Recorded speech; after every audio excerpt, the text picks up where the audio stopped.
I want to introduce you to something today that I think is really different.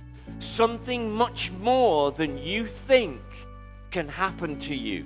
Have you ever been somewhere and you thought to yourself that it was going to be good, but when you got there, it was much better than you thought?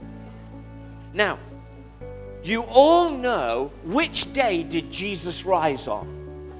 The third day. Okay? You know that. But I don't think you really know it. Because all the way through the scriptures, all the way, in fact, 45 times in the Bible, there is the phrase, on the third day. Did you know this?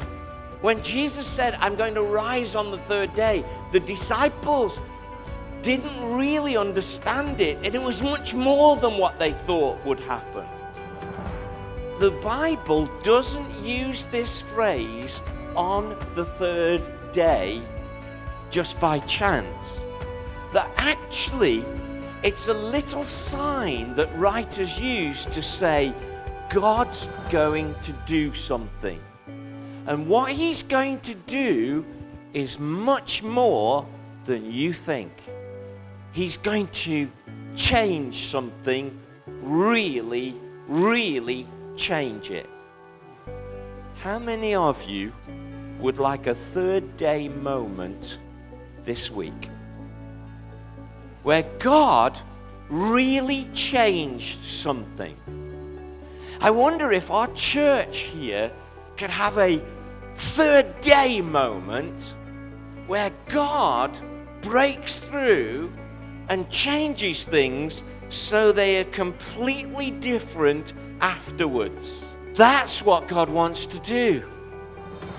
The third day pattern in the Bible is not just a logical conclusion, it's an absolute game change. The third day is where we emerge from our circumstances, our lifelessness. People get out of prison on the third day in the Bible.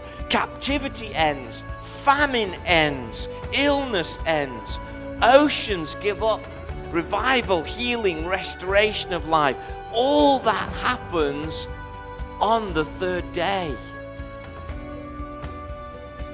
It could be a real time of new life.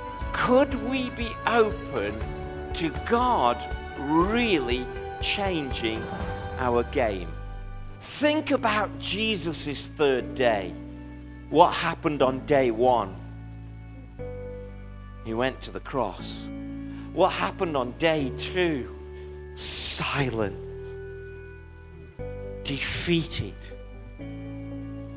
You see, sometimes the third day comes after a real tough time and a real process. God wants to break through into your life and do some completely different things. The way to live and have a third day breakthrough is like this. Hebrews chapter 6 verse 12 says this: we do not want you to become lazy, but to imitate those who, through faith and patience, inherit what has been promised. Do what you can. Don't allow your day one or your day two struggles to make you inactive or lazy. Have you ever been to somewhere and somebody gives up waiting, and then after they've given up and they go home, the thing that they were waiting for comes and you think, oh, they missed it? See, there's purpose in that suffering. Your third day breakthrough is on its way. It's a pattern you can depend on. So if you are on day one, wait. If you are on day two, you have to wait, but start to expect. Because day three will come.